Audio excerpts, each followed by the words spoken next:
इस वीडियो में हम लोग बहुत छोटा सा चीज़ सीखने वाले हैं, छोटा ही है लेकिन काम का है। हम लोग अपने कंप्यूटर के में जो रखा हुआ डेटाबेस है उसको पीएचपी के साथ जोड़ने वाले हैं, यानी पहली बार पीएचपी अपने बाहर के चीज़ को आपस में कनेक्ट करेगा। तो उसके जो कनेक्शन है उसके तरीके देख लीजिए।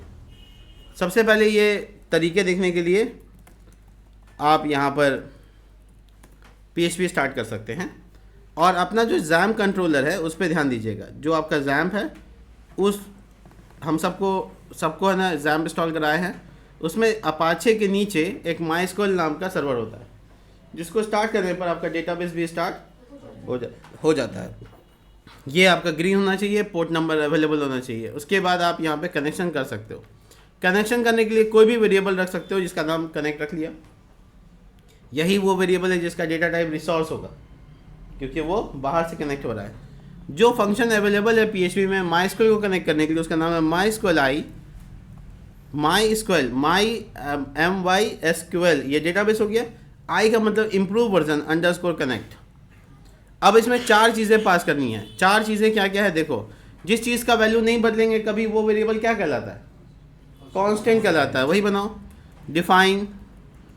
अब देखो होस्ट, यानी आपका सर्वर का नाम क्या है, तो सर्वर का नाम आपको बता दें लोकल होस्ट है। डिफाइन आपका यूज़र नेम कैपिटल में क्यों लिख रहे हैं बताओ तो? कांस्टेंट को कैपिटल में लिखा जाता है। तो आपका जो बाय डिफ़ॉल्ट सभी के कंप्यूटर का यूज़र होगा वो क्या होगा? रूट होगा। चेंज करने पे ये चेंज करना होगा। Password define password, but password आपका कुछ होता नहीं इसलिए आपको सिर्फ एम्प्टी स्ट्रिंग रखना है। ऐसा नहीं कि स्ट्रिंग ही नहीं रखना है, ऐसा नहीं है, सिर्फ स्ट्रिंग रखना है। And the last one is dB, database का नाम क्या है। तो डेटाबेस बनाकर उसका नाम को सपोज कर लो, जैसे अभी हम टेस्टिंग लिख देते हैं, डेटाबेस का नाम होगा। ठीक है। अब ये चारों चीज़ें कांस्टेंट हो गई, यानी इसका वैल्यू आगे फ्यूचर में बदलेगा। हम तो ये चाहते हैं कनेक्शन में रखा हुआ कोई चीज़ बदले नहीं।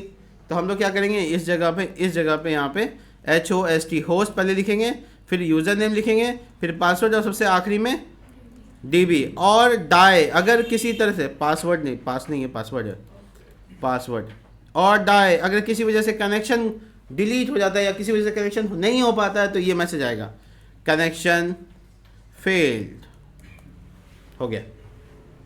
अब ये डेटाबेस का कनेक्शन कंप्लीट हो गया।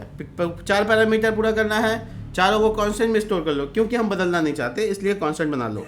इसके बाद माइस्क्वेल कनेक्ट और उसमें एक बाय एक करके आप सबको डाल दो। होस्ट यूज़र पासवर्ड DB नहीं भूलना, पहले होस्ट नेम फिर यूज़र नेम फिर पासवर्ड फिर डेटाबेस का नाम। उसके बाद अगर किसी वजह से अगर फेल हो जाता है आपका कनेक्शन तो ये मैसेज आ जाना चाहिए।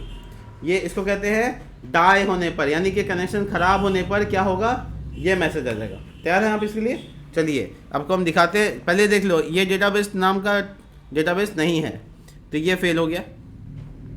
कैसे बनाते हैं डेटाबेस?